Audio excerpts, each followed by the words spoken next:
نبی کا کلمہ پڑھ کر کے مسلمان ہوئے. اب سنیں فرشتے کیا کہتے ہیں کہ الغیب سے آواز آتی ہے کہ میرے بندے نے سچ کہا. فرشتے کہتے ہیں کہ سو جا اس طرح سے جیسے پہلے رات کی دلہن سویا کرتی ہے. جب وہ مردہ تھا تو فرشتوں کو کہنا چاہیے تھا نا کہ فنا ہو جا, مٹی میں مل جا, سڑ جا, گل جا. کیوں کہا؟ فرشتے کہتے ہیں نم, سو جا اس طریقے سے جس طریقے سے پہلے رات کی دلہن سویا کرتی ہے. اور سنیں جو پہلے رات کی دلہن ہوا کرتی ہے اسے اس کے شوہر کے سوا کوئی نہیں جگا سکتا. ٹھیک اسی طریقے سے مراد دی ہے علماء کرام بزرگان دین نے کہ اور مومن بندے کو جو فرشتے کہتے ہیں کہ سو جا اس طریقے سے جس طریقے سے پہلے رات کی دلہن سویا کرتی ہے, اب تجھے کوئی نہیں جگائے گا. جنت کے دروازے کھول دیے گئے ہیں. جب حشر قائم ہوگا اللہ کے سوا تجھے کوئی اٹھانے والا نہیں. اللہ کے سوا اگر مر کر کے ختم ہو جاتے تو فرشتے کہتے نا کہ جو سو جا گل جا, لیکن فرشتے نے کہا نم, سو جا اس طریقے سے. اب اس حدیث پر آئے. ابن عباس فرماتے ہیں کہ ہم نے دیکھا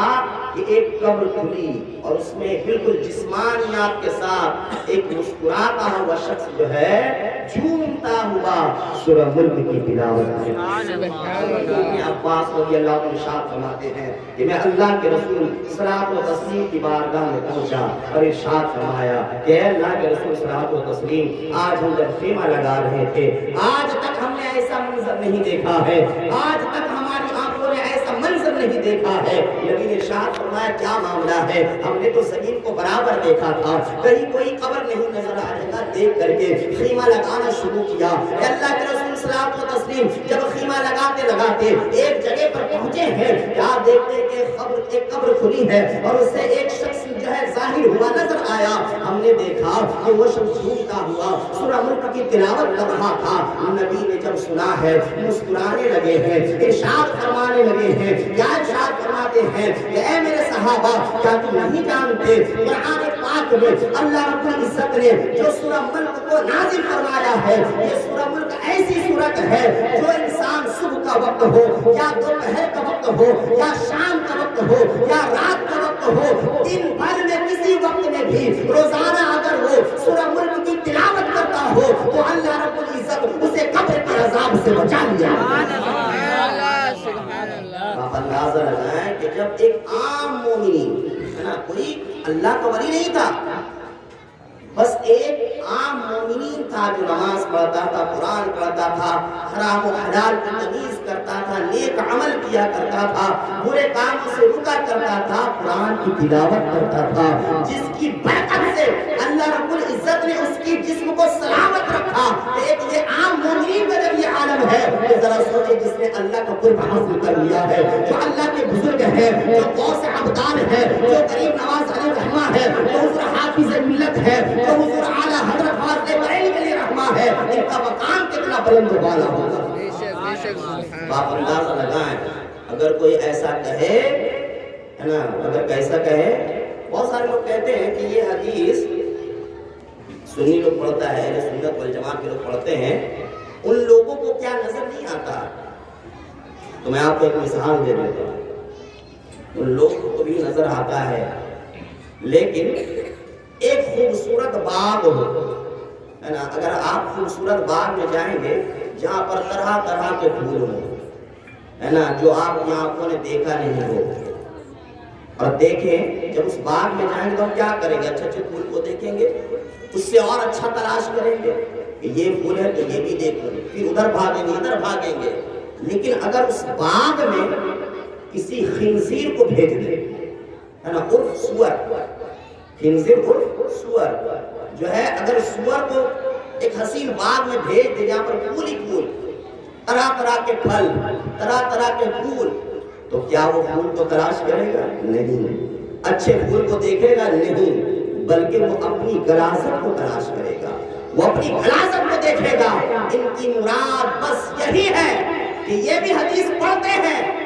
لیکن خوبیاں نہیں دیکھا کرتے بلکہ عیب تلاش کرتے ہیں کہ عیب کیا ہے بزرگان دین کے اندر میں، انبیاء کرام کے اندر میں، لہذا ان سے کوئی مطلب نہیں، بس ہم قرآن و حدیث کے ماننے والے ہیں، جیسا اللہ تبارک و تعالیٰ نے ارشاد فرمایا اب ویسے عمل کرنے کی کوشش کریں گے۔ سبحان اللہ۔ اور بھی حدیث ہے جس سے بعد میں ثابت کروں گا کہ بے شک وسیلے کی ضرورت ہے، اور جب اللہ رب العزت اپنا قرب حاصل کر دیتا ہے، اللہ قرب اسے دے دیتا ہے، تو اللہ رب العزت جسمانیت کے ساتھ اس کو قبر میں بھی زندہ رکھتا ہے۔ وَلَا تَقُولُوا لِمَنْ يَقْتُلُ فِي سَبِيلِ اللَّهِ أَمْوَاتٌ بَلْ أَحْيَاءٌ وَلَكِنْ لَا تَشْعُرُونَ۔ قرآن پاک میں ہے کہ جو اللہ کی راہ میں اپنی جانوں کو قربان کر دیتے ہیں اسے مردہ مت کہو بلکہ وہ زندہ ہے۔ زندہ ہے۔ اگر سینے میں حب رسول نہیں ہے، بے حب مصطفیٰ جو پڑھتے ہیں بخاری میں کہتے ہیں کہ کیا یہ حدیث وہ لوگ نہیں پڑھتے یا ان کی نظر سے نہیں گزرتے، تو اسے کہہ دیں کہ جو بے حب مصطفیٰ پڑھتے ہیں بخاری، آتا ہے بخار ان کو لیکن بخاری نہیں آتی، نہیں آتی ان کو، مفہوم مطلب تو بدل دیا کرتے ہیں، ساری چیزوں کو بدل دیا کرتے ہیں۔ اچھا ایک حدیث پاک سورہ معراج کے واقعے سے بڑی طویل حدیث ہے لیکن شارٹ میں آپ کو بتاتا ہوں۔ اللہ کے رسول صلی اللہ علیہ وسلم ارشاد فرماتے ہیں کہ میں جب شب معراج، اسی مہینے میں ہے 27ویں شب میں، شب معراج پر گیا اللہ کی ملاقات کے لیے، تو گھر سے کہاں ہے؟ مسجد حرام، اور مسجد حرام سے بیت المقدس پر گئے تو اللہ کے رسول صلی اللہ علیہ وسلم ارشاد فرماتے ہیں مجھے بہت ساری چیزوں کو دکھایا گیا، بہت ساری چیزیں، واقعات، ساری چیزوں کو دکھایا گیا، لیکن ایک ایسی بات کا ذکر اللہ کے رسول صلی اللہ علیہ وسلم ارشاد فرماتے ہیں، کیا ارشاد فرماتے ہیں کہ میں جب ساری چیزوں کو دیکھ رہا تھا ایک چیز میں نے دیکھا کہ حضرت موسیٰ علیہ السلام کو بھی دیکھا، اور کہاں دیکھا؟ ان کی قبر کو دکھایا گیا، اور قبر میں حضرت موسیٰ علیہ السلام نماز ادا کر رہے تھے۔ اس حدیث سے کیا معلوم چلا کہ اللہ کے انبیاء، اللہ کے نبیین، اللہ کے نیک بندے، اللہ کے بزرگ جو ہے اللہ رب العزت زندہ رکھتا ہے جب اسے اپنا قرب حاصل کروا دیتا ہے، وہ جب چاہیں نماز بھی پڑھیں اور قرآن کی تلاوت بھی کر سکتے ہیں۔ سبحان اللہ، بہت کنجوسی سے بول رہا ہوں، کنجوسی سے بول رہے ہیں، سبحان اللہ کہیں بہت فضیلت ہے، بہت برکت ہے، اور سبحان اللہ کہنے سے، نعرہ لگانے سے 3 فائدہ ہے۔ عشق محبت، عشق محبت، اعلیٰ حضرت، اعلیٰ حضرت، محبت، عشق محبت، اعلیٰ حضرت، اعلیٰ حضرت، بستی بستی کریا کریا، تاج حسین، تاج حسین، نعرہ تکبیر، اللہ اکبر، نعرہ رسالت، یا رسول اللہ۔ 3 فائدے نعرہ لگانے سے۔ سب سے پہلا فائدہ یہ ہے کہ ثواب ملے گا، دوسرا فائدہ یہ ہے کہ آپ کو ٹیسٹ ملے گا، ٹیسٹ، ذائقہ، اور تیسرا سب سے بڑا فائدہ یہ ہے کہ مجھے ریسٹ ملے گا۔ میرا سانس پھول رہا تھا، اسی وجہ سے میں نے نعرہ لگانے کے لیے کہا، ثواب بھی مل گیا، مجھے تھوڑا ریسٹ مل گیا، کہ سبحان اللہ، سبحان اللہ۔ جتنی دیر بیٹھے ثواب کمانے کی کوشش کریں، میری آواز نہیں نکل رہی تھی، لہٰذا ہے نا 3 فائدے ہیں، اور ایمان میں تازگی بھی آتا ہے نا، اس کو ہنسی مذاق کرنا لے، ایمان میں تازگی بھی ملتا ہے، لیکن ہاں زیادہ لمبا نعرہ مت لگائے کیونکہ I don't have time، ہے نا، ہمارا کاچھے شمائی نو ہے، بہت کم ٹائم ہے اذان میں، 15 منٹ باقی ہے، انشاءاللہ تعالیٰ میں اپنی باتوں کو ختم کرتا ہوں کہ ایک یہ حدیث پاک ہوئی، کون سی بات؟ کہ موسیٰ علیہ السلام جو ہے قبر میں کھڑے ہو کر کے نماز پڑھ رہے تھے، نبی نے ارشاد فرمایا کوئی اس کو جھٹلا نہیں سکتا، شب معراج کا واقعہ پڑھیں، اور جھٹلانے والے تو کچھ بھی جھٹلا سکتے ہیں، ہے نا، اس کی کوئی جو ہے کوئی لمٹ نہیں ہے، لیکن ایک آخر اور لمبی حدیث سنیں، اور جو ہے اس لمبی حدیث میں حضرت آدم علیہ السلام 3 وجہ سے بیان کیا گیا، 3 مرتبے سے اور 3 روایت سے بیان کیا گیا۔ پہلی روایت یہ ہے کہ اللہ تبارک و تعالیٰ نے، نبی فرماتے ہیں کہ اللہ تبارک و تعالیٰ نے جب حضرت آدم علیہ السلام کو جنت سے دنیا میں بھیجا، ہے نا، دنیا میں بھیجا تو 300 سال تک خوب روئے، یہ ایک روایت ہے۔ دوسری روایت یہ ہے کہ جب اللہ تبارک و تعالیٰ نے حضرت آدم علیہ السلام، اچھا یہ کون ہے؟ سب کے باپ ہے، ہے نا سب کے باپ ہیں، جو نبی کو ہے نا پیارا حبیب صلاۃ و تسلیم مانے، جو علم غیب والا بھی مانے، اور جو نبی پر درود پڑھے اور جو یہ سب کام نہ کرے وہ بھی اس کے بھی باپ ہیں۔ یعنی جتنے بھی انسان ہیں مرد عورت سب کے باپ، ریئل کے باپ وہی ہے حضرت آدم علیہ السلام۔ تو دوسری روایت کے مطابق نبی فرماتے ہیں کہ گیہوں کھانے کی وجہ کر اللہ تبارک و تعالیٰ نے حضرت آدم علیہ السلام کو جنت سے دنیا میں بھیجا تو 300 سال تک روتے رہے، کبھی جنگل میں روتے، کبھی بیابان میں روتے، کبھی سمندر کنارے بیٹھ کر کے روتے، یا اللہ میری توبہ کو قبول فرما لے، یا اللہ میری گناہ کو درگزر کر دے، یا اللہ میری غلطیوں کو معاف فرما دے، لیکن اللہ نے ان کی توبہ کو قبول نہیں فرمائی، قبول نہیں فرمائی۔ تیسرا منظر یہی ہے کہ جب اللہ تبارک و تعالیٰ نے حضرت آدم علیہ السلام کو دنیا میں جنت سے بھیجا تو 300 سال تک روتے رہے، اور اتنی بے چینی بڑھ گئی، توبہ جب قبول نہیں ہو رہی تھی، بے چینی بے قراری اتنی بڑھ گئی کہ پریشان ہو گئے، اور ایسا منظر ہو گیا کہ لگ رہا تھا آدم علیہ السلام اب اس دنیا کو چھوڑ دیں گے، یعنی انتقال کر جائیں گے، فوت کر جائیں گے، رحلت فرما جائیں گے۔ اللہ تبارک و تعالیٰ نے مشاہدہ کیا کہ میرا نبی آدم جو ہے کافی پریشان ہو چکا ہے، بے چین و بے قرار ہو گیا ہے۔ حضرت جبرائیل علیہ السلام سے ارشاد فرمایا کہ جبرائیل اپنے جگہ سے اٹھو اور جاؤ میرے نبی کے پاس، آدم کے پاس جاؤ اور جا کر کے اذان پڑھو، جا کر کے اذان پڑھو تاکہ اس کی بے چینی دور ہو جائے۔ حضرت جبرائیل آئے اور آنے کے بعد اذان پڑھی، اللہ اکبر اللہ اکبر۔ حضرت آدم علیہ السلام کو سارا جو معاملہ تھا حل ہو گیا، یعنی جو بے چینی بے قراری تھی ختم، اور نام محمد صلی اللہ علیہ وسلم یاد آیا۔ ارشاد فرمایا مالک و مولا، اے میرے پاک پروردگار عالم، میں تو یہ نام بھولا ہوا تھا لیکن تو نے اپنا ذکر کروایا، تو نے اذان پڑھوائی جبرائیل سے، مجھے یہ نام یاد آ گیا۔ اے مالک و مولا اب تو میری گناہوں کو بخش دے، اب تو میری خطا کو بخش دے۔ اللہ ارشاد فرماتا ہے آدم تو اس نام کو کیسے جانتا ہے،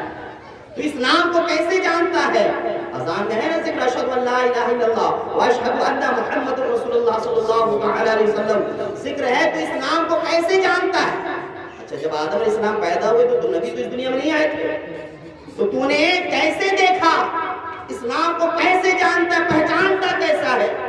آدم علیہ السلام جواب دیتے ہیں کہ اے مالک و مولا، جب تو نے میرا ڈھانچہ بنایا تھا، جب تو نے میرا خمیر تیار کیا تھا، میں سجدے سے جیسے اپنے سر اٹھایا تو دیکھا کہ عرش کے تمام خموں پر لکھا ہوا تھا لا الہ الا اللہ محمد رسول اللہ صلی اللہ علیہ وسلم۔ اے مالک و مولا میں سمجھ گیا جس نام جو تو اپنے نام کے ساتھ جس نبی کا نام جوڑے ہوئے ہے یہ کوئی عام رسول نہیں ہے، یہ کوئی عام نبی نہیں ہے، یہ کوئی عام پیغمبر نہیں ہے، بلکہ جس کے تیرے نام کے ساتھ جس کو تو نے اپنا نام دیا ہے اور اپنے نام کے ساتھ جس کا ذکر جڑوا لیا ہے یہ کوئی عام نہیں بلکہ تیرا محبوب بندہ ہوگا، تیرا محبوب رسول ہوگا، تیرا محبوب نبی ہوگا۔ اے اللہ میں نے اس دن دیکھا تھا تو نے جب اذان میں اس کا ذکر فرما دیا، لہٰذا وہ یاد آ گیا نام۔ اب اس پیارے حبیب کے صدقے طفیل جو ہے میں تیری بارگاہ میں دعا مانگ رہا ہوں کہ میری توبہ کو قبول فرما دے، میری دعا کو قبول فرما دے۔ اللہ ارشاد فرماتا ہے اے آدم اگر تو اس سے پہلے 300 سال پہلے اگر اس نام کا وسیلہ بنا لیتا، اگر اس نام کا ذکر کر لیتا، اس نام کے صدقے مانگ لیتا تو اتنا سال ہونا نہیں پڑتا، لیکن کیا 300 سال کے بعد یاد آیا ہے کیا اس رسول کے صدقے میں تیری تمام خطاؤں کو معاف کروں۔ کہ یہ وسیلہ، اچھا دیکھیں آدم علیہ السلام کا وسیلے سے دعا مانگنا اور بنا وسیلے سے اللہ آدم کی توبہ قبول نہ فرمانا، یہ بات کی گواہی ہے کہ وسیلے کی ضرورت ایک نبی کو بھی ہے نا، ایک وسیلے کی ضرورت ہمارے اور آپ کے باپ کو ہے، لیکن کچھ ہے نا نمک حرام جسے کہا جاتا ہے، حرام خور، اب جو ہے وہ سمجھے ہمارے گھر میں بھی بہت سارے بچے ہوا کرتے ہیں 4 اگر 5 بچے ہیں تو اس میں سے 3 وفادار ہو گئے، ایک نمک حرام ہو جاتا ہے نا، بھٹک جاتے ہیں اور جو حرام خوری کرنے پر اتر جاتے ہیں، باپ کو گالی دے دیتا ہے، ماں کو گالی دے دیتا ہے۔ تو ٹھیک اسی طریقے سے سب تو ہیں ان کے اولاد، جب باپ کو وسیلے کی ضرورت ہے تو بیٹا کیوں انکار کر رہا ہے؟ بیٹا کیوں بھٹک رہا ہے؟ یہ نمک حرامی اور حرام خوری بتا رہا ہے کہ یہ کچھ اور معاملہ ہے، یہ بغض ہے، یہ حسد ہے۔ لہذا اللہ کو نام محمد یاد دلانا اور حضرت آدم علیہ السلام کو محمد کا وسیلہ بنانا یہ گواہی دیتا کہ ہر حال میں جہاں پر نبی کو وسیلے کی ضرورت ہے، ان کے اولاد، ان کے جو آبا و اجداد اور جتنے بھی انسان ہیں، بے وسیلہ خدا کو نہیں پا سکتے۔ لہذا وسیلے کی ضرورت تمام انسان کو ہے۔ لہذا ہمیں کوشش کرنی چاہیے کہ جس طریقے سے ہم اس دنیا میں آئے ہیں یہ بھی وسیلہ ہے۔ اللہ نے ڈائریکٹ آسمان سے نہیں ٹپکا دیا، وسیلہ بنایا۔ ماں باپ کے ذریعے ہم اس دنیا میں آئے، اس دنیا میں آ کر کے جو ساری رنگینیت کو دیکھا، لیکن شیطان نے جب ہمارے اوپر حاوی آ گئے تو آج اسی خدا کا ہے نا، اگر وسیلہ اگر ہم نہ تلاش کریں تو یہی ہوا نا نبی اللہ نے خود فرمایا یا ایھا الذین آمنوا اتقوا اللہ وابتغوا الیہ الوسیلہ، کہ ایمان والوں تک اور مجھ تک پہنچنے کے لیے وسیلہ تلاش کرو۔ اگر ایسا نہیں کرتے ہیں تو اللہ کی نافرمانی کی، ایمان والا کہاں رہا؟ اور ایمان کی دلیل یہ ہے کہ اللہ کی ہر فرمان کو اپنائے، ان کی ہر فرامین پر عمل کرے۔ اگر زبر کا بھی اگر انکار کرے گا تو مسلمان ہو ہی نہیں سکتا ہے، مسلمان ہو ہی نہیں سکتا ہے۔ لہذا جس طریقے سے اولیاء اکرام بزرگان دین کاملین نے ہمیں درس دیا، ہمیں بتایا کہ جو ہے مسلمانوں کو زندگی کیسے گزارنی چاہیے، نماز، روزہ، حج، زکوٰۃ جہاں پر ضروری ہے، یہ ایمان کی حالت اگر مسلمان ہے تب۔ اگر آپ نے ایسا کر دیا تو ایمان والے کہاں رہے؟ ہے نا، ضروری ہے، نماز بھی ضروری ہے، روزہ بھی ضروری ہے، حج، زکوٰۃ ساری چیزیں ضروری ہیں، لیکن ساتھ ہی ساتھ بزرگان دین کا دامن بھی ضروری ہے۔ بس آپ کی حدیث سنیں، اس کی حضرت حنیف رضی اللہ عنہ، جمعہ کے دن میں نے بتایا تھا لیکن ذہن نشی کر دیتا ہوں میں آپ کو۔ حضرت حنیف رضی اللہ عنہ سے مروی ہے، ترمذی شریف کی حدیث ہے، اور ارشاد فرماتے ہیں کہ ایک نابینا صحابی اللہ کے رسول کی بارگاہ میں حاضر ہوا، زار و قطار ہونے لگا، اے اللہ کے رسول صلی اللہ علیہ وسلم میں کافی پریشان ہوں، میری جو ہے کمانے کی طاقت ختم ہو گئی، اس لیے کہ میں آنکھوں سے دیکھ نہیں پاتا، آنکھوں سے اندھا ہوں، لہذا اے اللہ کے رسول صلی اللہ علیہ وسلم میں آپ کی بارگاہ میں آیا ہوں کہ آپ میرے لیے دعا فرما دیں کہ اللہ میری آنکھوں کی بینائی لوٹا دے۔ یا اللہ تبارک و تعالیٰ جنہوں نے سبحان اللہ کہا ان کو کینسر کی بیماری سے بچا لے، آمین، ان کو ہارٹ کی بیماری سے بچا لے، ان کو کڈنی خراب ہونے سے بچا لے، یا الہی جو بیمار چلن شفا کاملہ عطا فرما۔ اب جو آخری وقت سبحان اللہ کہیے گا، اگر نہیں کیجیے گا تو دعا ختم ہو جائے گا، سبحان اللہ کہتے رہیے گا۔ اب سنیں، حضرت حنیف فرماتے ہیں کہ جو ہے آئے اب رونے لگے۔ اگر حضرت حنیف فرماتے کہ نابینا صحابی، اور صحابی کون ہے؟ جس نے ایمان کی حالت میں اللہ کے رسول صلی اللہ علیہ وسلم کی زیارت کی، دیکھا، اور صحابہ جتنے ہیں تمام صحابہ جنتی ہیں، جنتی ہیں۔ ان کو کیا علم نہیں تھا کہ مانگنا صرف اللہ سے چاہیے؟ تو نبی کی بارگاہ میں کیوں آئے تھے مانی کو؟ اے اللہ کے رسول صلی اللہ علیہ وسلم آپ دعا فرما دیں کہ میرے آنکھوں کی روشنی آ جائے۔ نبی کو بھی یہ فرمانا چاہیے تھا کہ تم جاؤ اللہ سے ڈائریکٹ مانگو، میرے پاس کیوں آئے؟ نبی نے ایسا نہیں کہا، فرمایا کہ اگر میں دعا کر دوں تو بے شک تیری روشنی آ جائے گی، لیکن میں دعا نہیں کروں گا بلکہ میں تجھے دعا کرنے کا طریقہ بتا دیتا ہوں، طریقہ بتا دیتا ہوں۔ لیکن اس سے پہلے نبی نے ارشاد فرمایا کہ تمہاری آنکھوں کی بینائی ٹھیک ہے، پریشان ہے، لیکن میں دعا کروں تو آنکھوں کی روشنی تو آ جائے گی، لیکن اگر تم صبر کر لو گے تو تمہارے لیے زیادہ بہتر ہے۔ 2-3 باتیں نبی نے یہاں پر سمجھائی ہے کہ اگر پریشانی ہے تو شکایت نہ کرو اور صبر کرو، تو اس کے بدلے میں اللہ رب العزت جو ہے آخرت میں بہت بہتر صلہ عطا فرمائے گا۔ سبحان اللہ۔ نبی نے فرمایا، لیکن وہ اور رونے لگے، نہیں بڑی پریشان ہے اللہ کے رسول صلی اللہ علیہ وسلم، اگر مجھے صبر ہی کرنا ہوتا تو میں آپ کے پاس آتا کیوں؟ کیونکہ میں نے قرآن میں پڑھا ہے وَلَوْ أَنَّهُمْ إِذْ ظَلَمُوا أَنفُسَهُمْ جَاءُوكَ، کہ جب کوئی انسان پریشان ہو جائے، اپنے جانوں پر ظلم کر لے، تو محبوب فرما دیں کہیں نہیں بلکہ وہ آپ کی بارگاہ میں آیا ہوں، آپ کی بارگاہ میں آیا ہوں، لہٰذا دعا فرمانے نبی فرمایا کہ دعا نہیں کروں گا، لہٰذا ایسا کرو میں دعا کا طریقہ بتاتا ہوں، جاؤ اچھا سے وضو کر لو، مصلی بچھا دیا اور فرمایا کہ اللہ کی بارگاہ میں دعا کے لیے ہاتھ اٹھاؤ، ہے نا، اللہ کی بارگاہ میں دینا، ہدایت دینا، ساری چیزیں دینا یہ اللہ کا کام ہے نا، ہدایت دینا اللہ کا کام ہے، کوئی چیز مانگے اللہ ہی سے مانگے، لیکن بیچ میں وسیلہ لگانا ضروری ہے نا، وسیلہ لگانا ضروری ہے، دینے والی ذات اللہ کی ہے نا۔ مثال میں بتا دیتا ہوں کہ اگر یہ ضروری نہیں ہوتا تو ہم دین کی دعوت دیتے ہیں نا بھائی، عصر کے بعد جاتے ہیں بتاتے ہیں کہ نماز پڑھو، قرآن پڑھو، آؤ نماز کی طرف آؤ، پھر ادھر والے بھی جو ادھر بھی جاتے ہیں لے کر کے 3 دن 40 دن 50 دن ہم لوگ بھی جاتے ہیں، تو اگر اللہ کا کام ہدایت دینے کا ہے، ہم بھی جانتے ہیں وہ بھی جانتے ہیں، تو ہمیں تو باہر نہیں نکلنا چاہیے تھے لوگوں کو سمجھانے کے لیے، مسجدوں میں بیٹھ جانا چاہیے تھا، گھر میں بیٹھ جانا چاہیے تھا، اللہ چاہتا جسے چاہتا ہدایت دے دیتا۔ تو وہ لوگ کہتے ہیں کہ جانتے ہیں ہدایت دینا تو اللہ کا کام ہے، لیکن کوئی نہ کوئی ذریعہ ہوا کرتا ہے، وہ خود کہتے ہیں وہ ہدایت تو اللہ ہی دیتا ہے، لیکن ہم جائیں گے نہیں، ذریعہ بنائیں گے نہیں تو ہوگا کیسے؟ میں ان سے کہنا چاہتا ہوں بے وقوف، ذریعہ ہی کو تو وسیلہ کہا جاتا ہے، ذریعہ ہی کو تو وسیلہ کہا جاتا ہے، تم ذریعہ کہو یا آسرا کہو،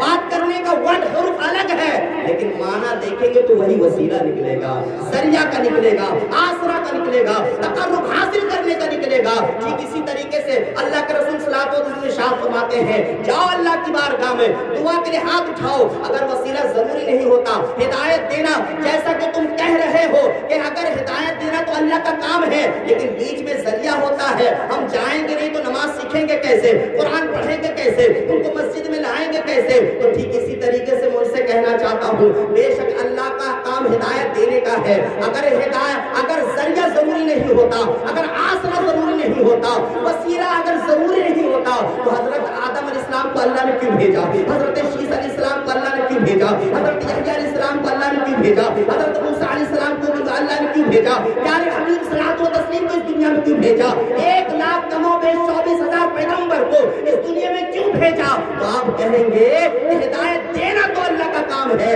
لیکن کبھی ہدایت جو ہے آدم علیہ السلام کے ذریعے دیا کرتا ہے، کبھی موسیٰ علیہ السلام کے ذریعے دیا کرتا ہے، کبھی یحییٰ علیہ السلام کے ذریعے دیا کرتا ہے، کبھی جو ہے پیارے حبیب صلوات و تسلیم کے ذریعے دیا کرتا ہے، کبھی 1,24,000 پیغمبر کے ذریعے جو ہے ہمیں ہدایت عطا فرماتا ہے۔ سبحان اللہ، سبحان کوئی نہ اللہ۔ کوئی ذریعہ ہوا کرتا، نبی نے ارشاد فرمایا دو گرے ہاتھ اٹھاؤ اور ایسے دعا مانگو کہ اے مالک و مولا میں کافی پریشان ہوں، میری آنکھوں کی روشنی نہیں ہے، تیری بارگاہ میں دعا مانگ رہا ہوں، اس پیارے حبیب رحمت والے آقا کے صدقے میں، سبحان اللہ، پیارے نبی رحمت والے آقا کے صدقے میں۔ راوی حدیث حضرت حنیف فرماتے ہیں کہ میں نے دیکھا اس نے وضو کیا، مصلی بچھایا، دعا کے لیے ہاتھوں کو اٹھایا، رو رو کر کے دعا کر رہا ہے، اور جیسے جیسے اس کے آنکھوں کے آنسو کے قطرات گرتے جا رہے تھے، اس کے آنکھوں کی بینائی آتی جا رہی تھی، آتی جا رہی تھی۔ اے مالک و مولا میں پریشان سے ہی، بیمار سے ہی، آنکھوں میں روشنی نہیں ہے، لیکن اس رحمت والے آقے کے صدقے میں مانگ رہا ہوں، اس پیارے کملی والے کے صدقے میں مانگ رہا ہوں، اس پیارے محمد عربی کے صدقے میں مانگ رہا ہوں۔ جیسے جیسے آنکھ کے آنسو گرتے گئے ان کی بینائی واپس آتے گئی۔ حضرت حنیف فرماتے ہیں دیکھنے میں معلوم ہو ہی نہیں رہا تھا کہ اندھا تھے کہ اچھا تھے۔ سبحان اللہ، وسیلے کی ضرورت سب کو ہے، کوئی مجبور ہو کر کے وسیلہ تلاش کرتا ہے، کوئی مجبور ہو کر کے وسیلہ تلاش کرتا ہے۔ اللہ تبارک و تعالیٰ کی بارگاہ